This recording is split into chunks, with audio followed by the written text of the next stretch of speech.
Alright guys, here comes the doom, here comes the gloom. Welcome back to your Armageddon update. Now we have said many times how risky US tariffs are. Not only will it isolate the American economy, it's going to throw historic alliances into doubt. And if you think Trump won't do it, we better think again. His hard line on this issue and tariffs are perhaps the only way to force industries back to the US. He has promised to create an external revenue service agency to collect tariff income, basically hiring money collectors to get foreign companies to pay their taxes. More likely, it'll be money from US importers, but it could also mean taxes on foreign companies on US soil. Either way, this enforcement agency is bad news for the world.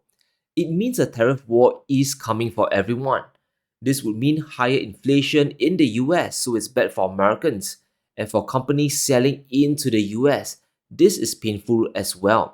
Either you lower your margins to stay competitive, or you exit the US markets and you lose revenue. Choose one. Over the last 40 years, the effective tariff rate has never gone above 5%. However, this is about to change. If the US imposes a 10% universal tariff on the world, this will drive the effective rate to 13%. And if Trump hits China with maximum tariffs as well, it would drive the overall rate to 18%. This is enough to destroy the margins of many companies and businesses.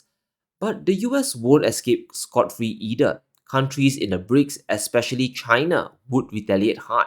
What's crazy is the pushback coming up north. Even Canada has had enough. Their dependence on US consumer markets are getting threatened, and it seems that Trump is in the driver's seat. A 25% tariff on Canada could be coming very soon in a matter of days or weeks. But we don't need anything. We don't need their fuel. We don't need their energy. We don't need their oil and gas. We don't need anything that they have. And I said to Trudeau, I said, why are we subsidizing you 200 and 250 billion dollars a year? He said, I really don't know. And I said, well, I don't know either. I said, what would happen to Canada if we didn't? He said Canada would be obliterated if that happened. I said, then Canada should be a 51st state. Now, Trump said that the US doesn't need Canada's oil and fuel. But is that really the case? We have to fact check this because there's a chance of Canadian oil getting cut away. Energy export restrictions are on the table. Not all the provinces like Alberta are on board. However, according to Canada's foreign minister, the government could impose an oil embargo on the United States. In addition, the trade minister has also confirmed this. An export tax on oil and gas to the US are also on the cards. So the US could lose Canadian oil supply that's coming in at a discount, or they would have to pay substantially more for the oil. But would this work? Will it hurt the US or backfire and destroy Canada's economy? Now, Canada exports around 97% of their crude oil to the US. That's around 4.4 million barrels a day, the highest amount since 2010. Canadian oil is around 60 to 70% of total US crude imports. This is important because energy costs in the US they are starting to rebound. Thanks to Biden's sanctions on Russia, the global price of crude is rising, especially for Western countries.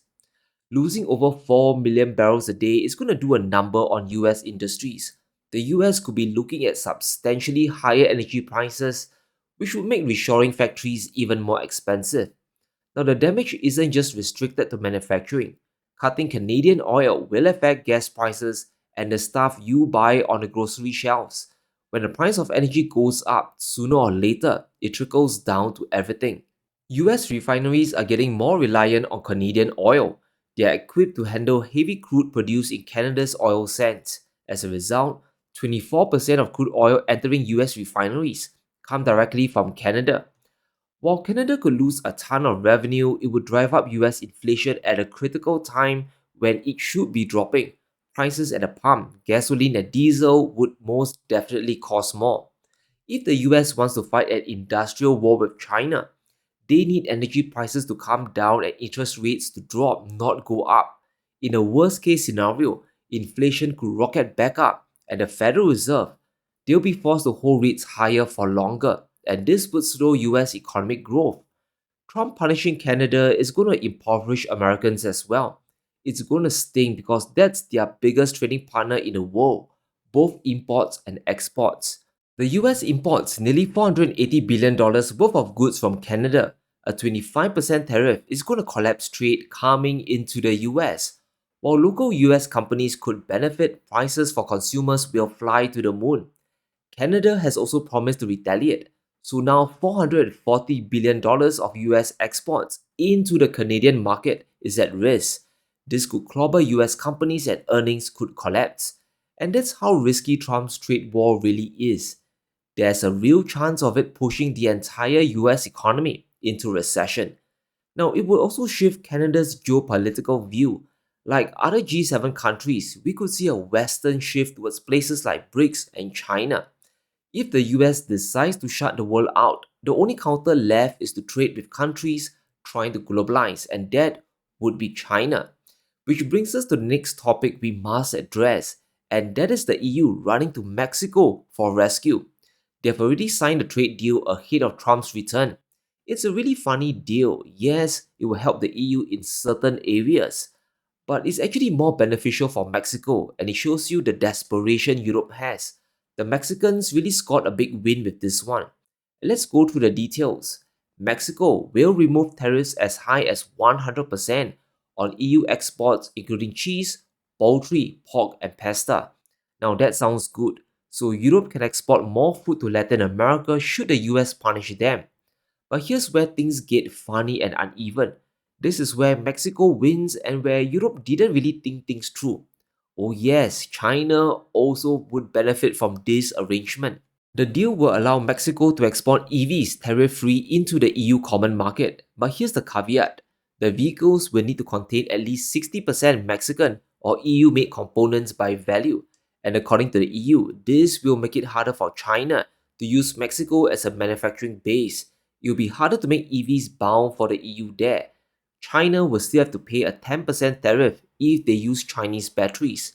Once again, the EU is desperate for China to build their EV and battery factories in Europe. But is this going to work? Will this force and drive Chinese EV companies away from Mexico? Now, firstly, China isn't building plants in Mexico for Europe.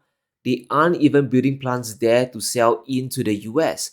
And a big shout out to our sponsor today, Indigo Precious Metals.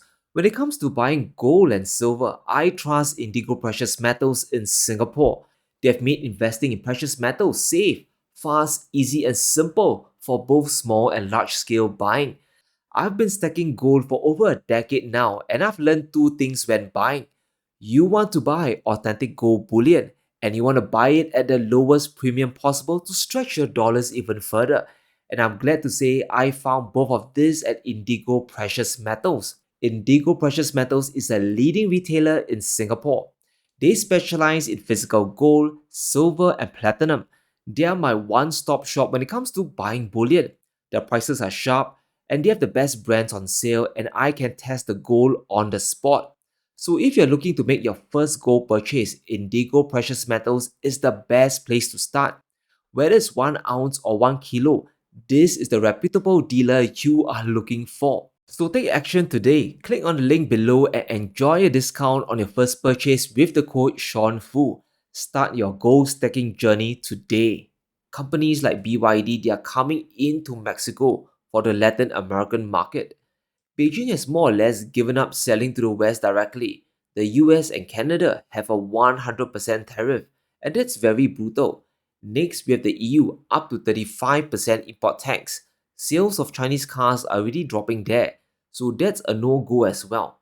China's government also doesn't want a technology transfer to the West. Building a factory in the US or the EU would be extremely tough, on both a cost basis and on national security grounds. But can the EU and Mexico avoid Chinese batteries to build their EVs? The answer should be very obvious, it's a no. BYD is planning to build a mega factory in Mexico, and this would produce up to 300,000 units a year. And here's where things get spicy. BYD isn't just a car company, they are also a giant battery maker. The company doesn't source their batteries externally, they make it in-house instead. BYD vehicles, including the Dolphin, the Shark, and the Seal, their batteries are all made within the company itself. It isn't from CATL. And this is where Mexico is poised to benefit, and where Europe is kind of screwed. By 2030, companies in China will control 70% of global battery capacity.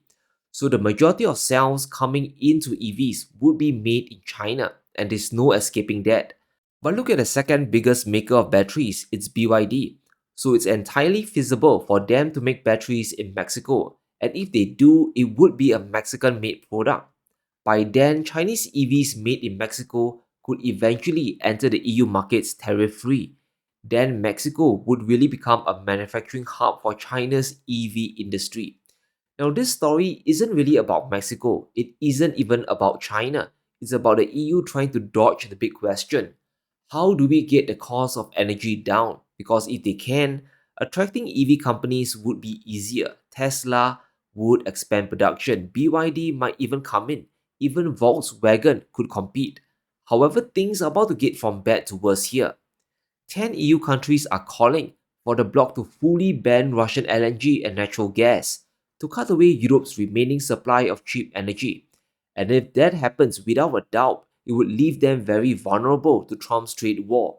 They would have to replace the missing supply with expensive US energy. The wave of deindustrialization we have seen will continue to grow. Even more companies will move to China and the US to survive. This is the main problem Europe needs to solve to U-turn their energy crisis. If the EU cut away their supply of Russian gas, they would be losing at least 50 million tons of LNG annually, and that's 7% of total gas imports. There's only one word left to describe the outcome: devastating. The domino effect would be horrendous. All the trade agreements in the world might not be enough if costs keep rising in the EU. This is an excellent example of putting the cart before the horse. To counter US tariffs, the EU needs to solve their own energy dependence crisis. Now, I used to give suggestions like firing up the nuclear plants, but I've given up. It won't happen. They have their own plans, they won't listen. Canada's plan, on the other hand, is simple: mutually assured economic pain. If you hammer me, I'll hammer you instead, and we both get hurt. China's approach is to decouple completely from the US. They would use their stimulus to grow domestic demand, and this tells us that the world will hit back.